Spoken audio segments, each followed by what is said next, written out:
Hey everyone, this is LJ Housing Update for week 3 of January 17, 2023, and this video is for our agents to help you understand better and update you for the housing market. So let's get started. So we always like to start off our with interest rates. So as of January 12th, according to Freddie Mac's website, their national averages are showing 6.33%. And again, these are US weekly averages, does not mean that you will get that interest rate, but these are the averages. So your interest rate will vary from lender to lender, and you have to shop around to see who offers you the best interest rates and terms. So according to Freddie Mac, this is what we have. And now let's look at Mortgage News Daily. And according to them, the 30-year fixed rate is 6.09. So you can just take those averages and you're looking at six and a quarter as averages. Okay, so that's a good starting point. If anybody asks you what are the interest rates, that's what we are hovering around now. Again, always disclose to them that speak to a loan officer and see how much they qualify for and what their terms will be. Okay. Next is your affordability. And this is a very common question that we get where simply the client's asking how our household income, let's say, is $95,000 collectively, husband and wife, and the interest rates as we saw earlier. So it was, let's say it's 6.25 for a 30-year mortgage.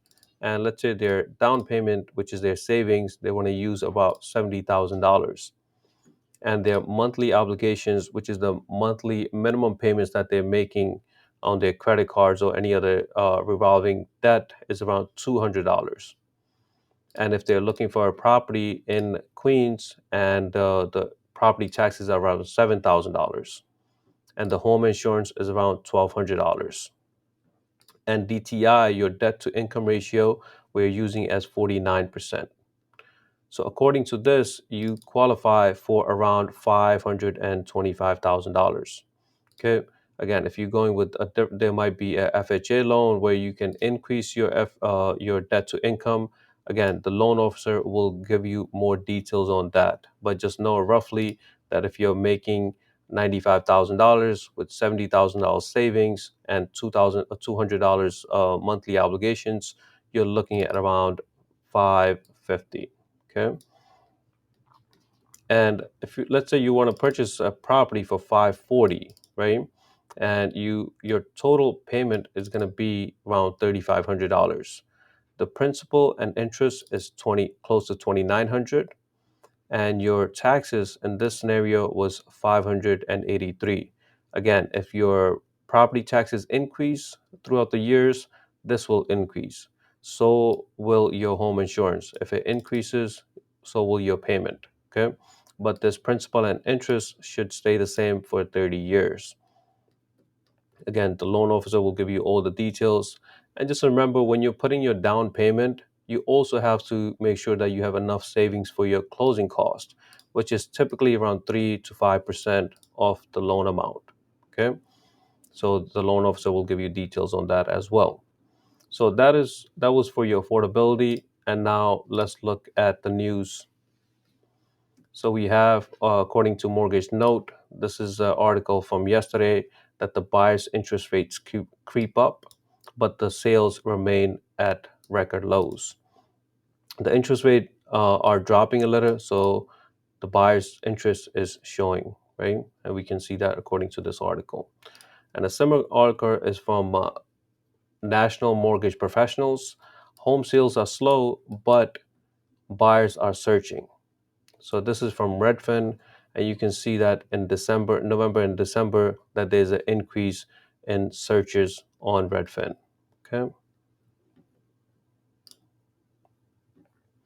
And now this is from Stratus. We are seeing in Nassau the supply and demand for this, right? That supply dropped 30%, which is huge, and your demand is -4. So we know that the interest rates are, if they're decreasing, the demand will increase. But the issue as realtors that we see is the inventory. There's not enough options to show to our clients. So we can see Nassau took a pretty big hit there. And that is one of the biggest reasons we're seeing the prices are not dropping, because there's not enough inventory there. If it was, definitely the prices will be decreasing at a higher pace. All right. The next is a property that I saw for investors. So if you have an investor looking to flip a property, this property just came on the market. 5 bedrooms, 2 bathrooms, 55 by 125 lot size. And our job as realtor is just to show them there's a property available, and you know there's an investor who has money in the bank. Why not show the property and let them decide? Either they like the property or they don't like the property, but at least you had a good connection with them and you showed them the property. So get in touch with the listing agent, see when you can show this, and speak with your investor and schedule the showing. All right. Next we have is our LoopNet. This is for commercial properties, and all we got to do is just go to loopnet.com. It's free to use, and just type in the area that you want to be in and sort it by newest. So you see the latest properties on the market on top here. So for this one, what caught my eye was this property here, 132, 136 West Sunrise Highway. It's listed for close to 1.1 million, and is 100% leased. So it's a good income producing property. Again, if you have an investor, just show them the property and let them decide. And I hope this helps. And let me know if you have any questions, guys. Take care.